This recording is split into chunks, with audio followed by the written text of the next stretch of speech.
Malam itu hujan turun tanpa suara petir, seolah langit sengaja menahan amarahnya. Di sebuah desa terpencil yang dikelilingi hutan tua, berdirilah sebuah rumah reyot milik seorang pria bernama Sutrisno. Hidupnya terjerat utang, usahanya bangkrut, dan keluarganya meninggalkannya satu persatu. Namun tidak ada yang tahu, malam itu adalah awal dari segalanya. Di belakang rumahnya terdapat sebuah pohon beringin tua yang dipercaya warga sebagai tempat bersemayam makhluk penunggu. Orang-orang menyebutnya pohon berdarah karena konon jika disayat, cairan merah akan mengalir seperti darah manusia. Sutrisno berdiri gemetar di hadapan pohon itu, membawa sesajen dan ayam hitam, mengikuti petunjuk dari seseorang yang tidak pernah berani disebut namanya. Saat jarum jam menunjuk pukul 12 malam, angin berhenti berembus. Hutan menjadi sunyi, terlalu sunyi. Tanah di sekitar akar pohon perlahan retak, dan dari balik kegelapan muncul sosok tinggi kurus dengan wajah yang seolah selalu tersenyum, namun matanya kosong tanpa kehidupan. "Apa yang kau inginkan?" Suara itu terdengar, bukan di telinga, melainkan langsung di dalam kepala. Sutrisno menelan ludah. Kekayaan, kekuasaan, kehidupan yang layak, semua itu diucapkannya dengan suara gemetar. Sosok itu tertawa pelan, lalu berjanji akan memberinya segalanya, asal satu syarat dipenuhi. Setiap bulan harus Eidayong dikembalikan ke hutan. Saat itu Sutrisno tidak bertanya apa artinya. Ia terlalu lapar akan harapan. Ia menandatangani perjanjian itu dengan darahnya sendiri, tanpa sadar bahwa sejak detik itu hidupnya bukan lagi miliknya. Dalam hitungan minggu, hidup Sutrisno berubah drastis. Usaha yang dulu mati suri, tiba-tiba kebanjiran pelanggan. Uang datang tanpa sebab yang jelas. Setiap langkahnya seolah selalu beruntung. Warga desa mulai berbisik.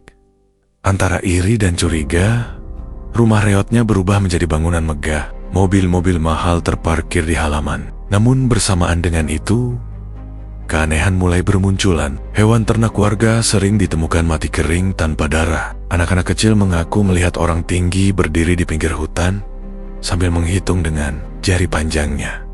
Setiap malam tertentu, Sutrisno selalu terbangun oleh suara ketukan dari arah hutan. Ketukan itu pelan, teratur, dan selalu berhenti tepat di depan pintu kamarnya. Saat dibuka, tidak pernah ada siapapun.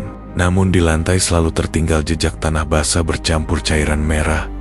Bulan pertama berlalu tanpa kejadian besar, hingga suatu pagi, seorang pemuda desa ditemukan hilang. Tidak ada jejak, tidak ada perlawanan, hanya sandal yang tertinggal di dekat pohon beringin. Sutrisno mulai memahami makna pengembalian, namun kekayaan telah menutup nuraninya. Ia meyakinkan diri bahwa itu bukan urusannya. Perjanjian adalah perjanjian, dan makhluk itu tidak pernah menagih dengan kata-kata, hanya dengan kehadiran yang semakin dekat. Ketika bulan ketiga tiba, Sutrisno mulai mendengar suara-suara dari dalam rumahnya sendiri. Tangisan lirih dari bawah lantai, seolah ada seseorang yang terperangkap dan memohon untuk dikeluarkan. Setiap kali lantai dibongkar, tidak ditemukan apapun. Namun suara itu selalu kembali. Semakin jelas setiap malam, warga desa mulai menjauhi rumahnya. Tidak ada lagi yang berani bertamu. Setelah mata seorang tamu mendadak memutih dan tubuhnya kejang saat melangkah masuk ke ruang tamu, ia mengigau tentang tenggen-tenggen hitam yang menariknya ke dalam tanah.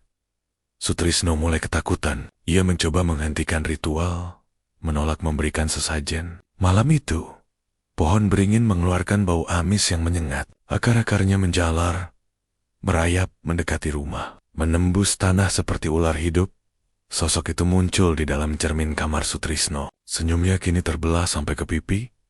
Janji tidak bisa ditarik, katanya. Sejak malam itu, Sutrisno tidak lagi tidur. Setiap kali terpejam, ia melihat orang-orang yang hilang berdiri mengelilingi tempat tidurnya. Wajah mereka kosong, tubuh mereka berlubang, seperti telah diambil sesuatu dari dalamnya. Uang, masih datang. Bahkan lebih banyak dari sebelumnya. Namun tubuh Sutrisno mulai mengering, kurus, dan berbau tanah. Dokter tidak menemukan penyakit apapun. Kukunya menghitam, dan setiap kali berkeringat, cairan merah menetes dari pori-porinya. Hutan mulai mendekat. Kabut tebal menyelimuti desa setiap malam. Suara langkah terdengar di atap rumah warga. Beberapa orang mengaku melihat Sutrisno berjalan di malam hari, padahal ia mengaku tidak pernah keluar rumah. Puncaknya terjadi saat seluruh desa terbangun oleh jeritan panjang dari arah rumah Sutrisno. Saat warga memberanikan diri mendatangi rumah itu, pintunya terbuka lebar. Di dalamnya kosong, tidak ada perabot, tidak ada uang, tidak ada jejak perlawanan.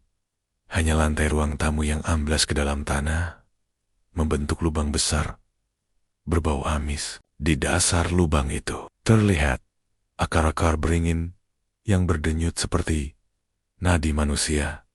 Pohon beringin kini tampak lebih besar dari sebelumnya. Daunnya lebat, batangnya menghitam, dan setiap malam terdengar suara desahan pelan dari arahnya. Tidak ada lagi yang berani mendekat. Beberapa bulan kemudian, warga mulai melihat sosok baru berdiri di bawah pohon itu. Tinggi, kurus, dengan wajah yang terasa familiar. Senyumnya kaku, matanya kosong, dan kulitnya berwarna pucat seperti tertutup debu tanah. Orang tua desa akhirnya mengerti. Pesugihan itu tidak hanya meminta korban, tetapi juga penerus. Ketika perjanjian berakhir, jiwa pelaku akan terikat selamanya sebagai penjaga, menunggu orang berikutnya yang cukup putus asa untuk datang dan menawar nasibnya. Hingga kini, pohon itu masih berdiri, dan setiap malam tertentu, selalu ada suara yang berbisik dari balik hutan. Rezeki selalu ada harganya.